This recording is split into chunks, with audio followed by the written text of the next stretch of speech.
Yo, What up, Ken? How you doing? I'm alright. How you doing, Banks?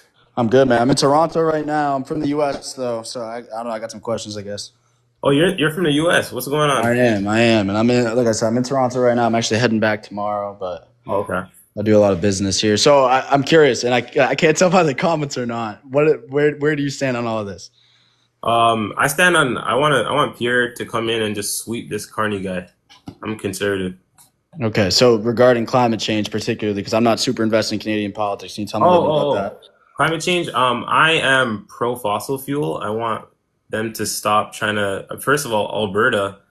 You say you're not sure about Canada like that, but like Alberta is basically funding all the other provinces, and the only reason they're able to do that is because of their oil and liquid natural gas reserves. So I'm all for keeping. I personally think there should be like a baseline carbon tax, like in terms of climate change in general.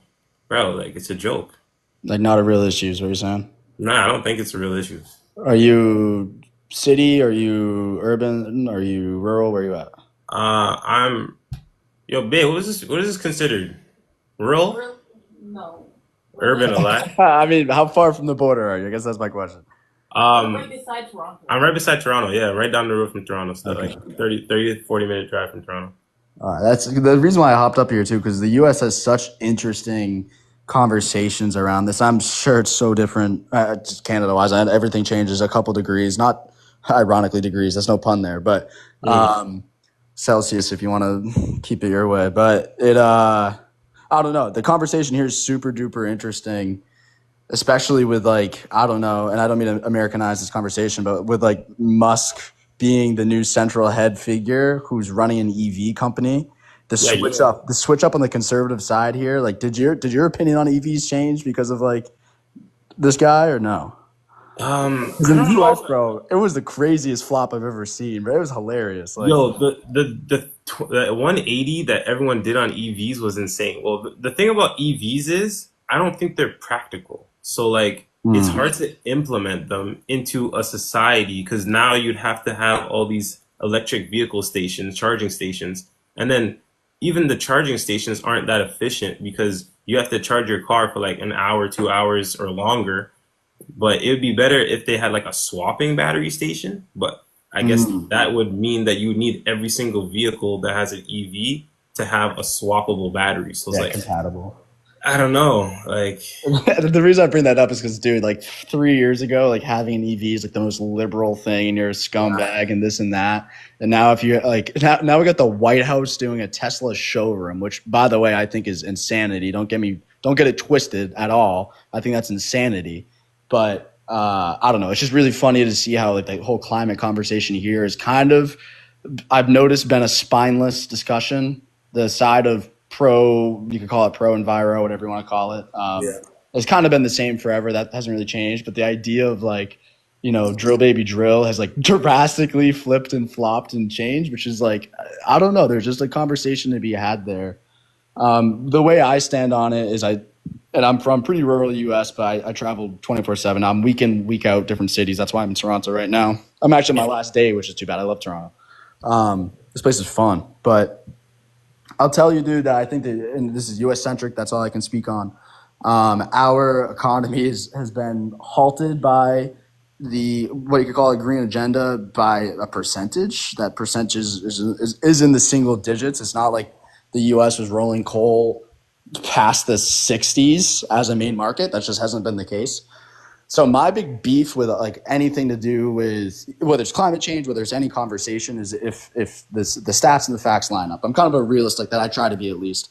Of course, sometimes I'm a little biased, and that's life. Welcome to being a human and all.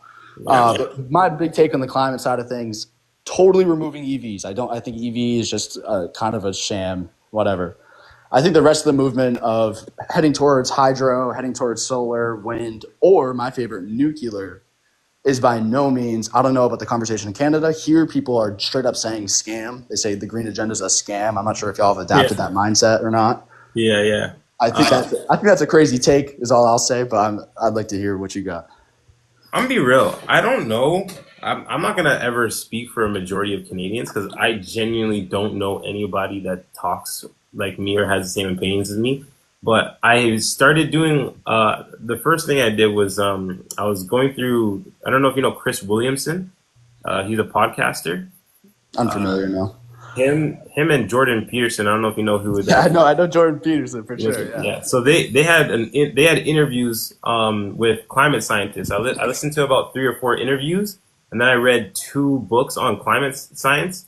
And my basic conclusion over the climate change issue is that it's really the information backing these decisions is subismal versus the drastic changes that they're making. It doesn't make sense. So all of the information that they have on it is not definite. It's basically just guesses, and it's not something that you can actually substantiate in a whole lot of detail, and it's not back upable by a lot of information or data. But they're going through with these changes at such a drastic measure. Like in Canada, I know they don't do this in the U.S., but in Canada, they were increasing the climate. What's it called? The Carbon carbon tax. tax, the freaking carbon tax, by $10 per ton every year, and they're gonna keep doing that till 2030. Well, I think they're gonna max out at $115 per ton. I was like, yo, like we don't have enough information on it to be doing these drastic decisions. So that's kind of like my idea on it. I'm Well, not for against sure. changing anything for the climate or trying to save the world for the climate change. I'm saying like we don't even have the information yet. So that's my kind of issue on it. Yeah, no, I hear you. I think so, and I can only talk on Peterson because I know his points on this. And here's where it gets a little challenging with a lot of things. So the first basis that I just don't love. I don't think we're really in opposite boats here. I just want to air out some shit. I think the first thing with Peterson, which is a tough one because he's a philosopher at the end of the day, is that science is not the pursuit of the truth. It is the pursuit of everything that does not disprove something. So that's a kind of a tough thing to wrap the head around, but like gravity is one of them. Like we Yeah, legitimately have no actual claim to gravity. We just have theories that you cannot disprove, right? yeah, So science, the whole idea of science is, can you disprove this theory? So the idea really here is you'll never know. The second point, and I saw someone in the comments kind of say this, particularly with climate change, where people get really wrapped up, and I get wrapped up, and people talk about it in a certain way, is that, of course, this is a cycle that is going to happen regardless. yeah, Right. So I think one of the big talking points is, why the hell would we slow down anything if this is a cycle that's going to happen? That's where that data comes in that you mentioned that's hard to measure. This is one of those things that's very specific and obvious. So the best way that I put it is, hate to say it, man, but you and I are going to die, right?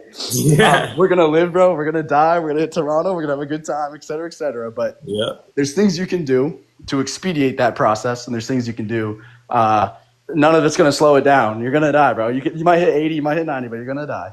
yeah. The difference is, Joseph, if I smoked cigarettes every single day I'm 24, from, college to the day I'm 50, does that kill me faster or slower?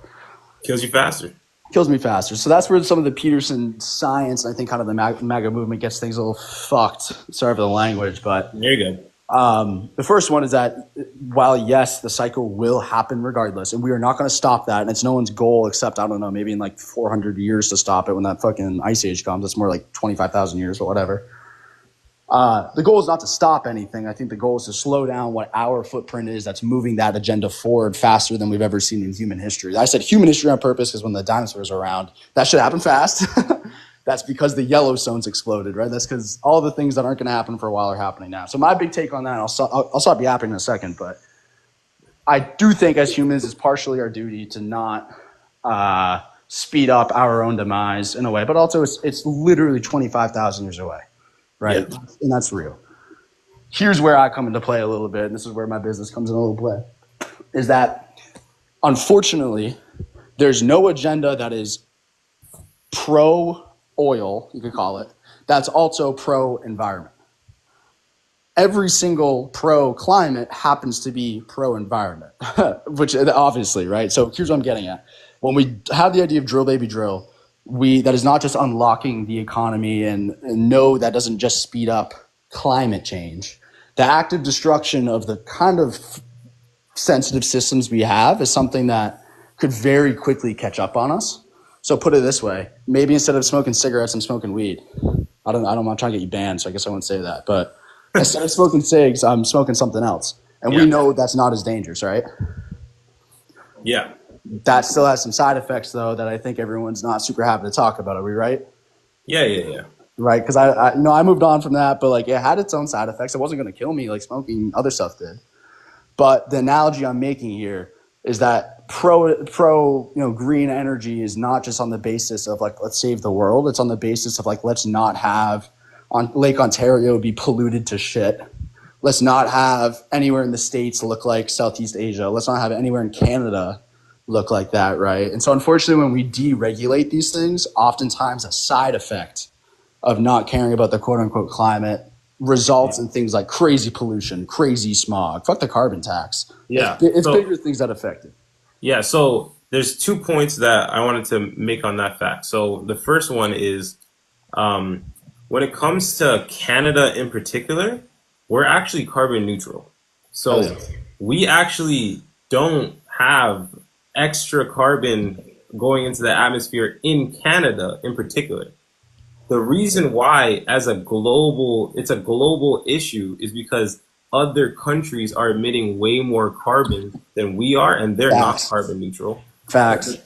But my problem is in Canada, we're the ones paying the price for everyone else's pollution. Ridiculous. And Mm-hmm. then the second point is at the cost of what? So if you're going to reduce the amount of the amount of carbon fuels that we want to use to create electricity or for transportation, for cars and stuff like that, at the cost of who?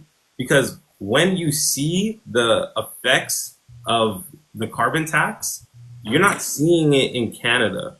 They're trying to do it in countries that aren't developed enough and that need to use this liquid natural gas in order to develop their economy. Mm-hmm. And since they're slowing that down in those countries, people are living terrible lives. They're not being able to, like, there's two things that lifted a lot of people out of poverty. The first thing was capitalism. The Facts. second thing was oil and liquid natural gas, cheap energy. Because True. with cheap energy, now instead of heating your house with a piece of wood in your living room and trying to with the fumes, you're using liquid natural gas and heating your house, and there's no side effect.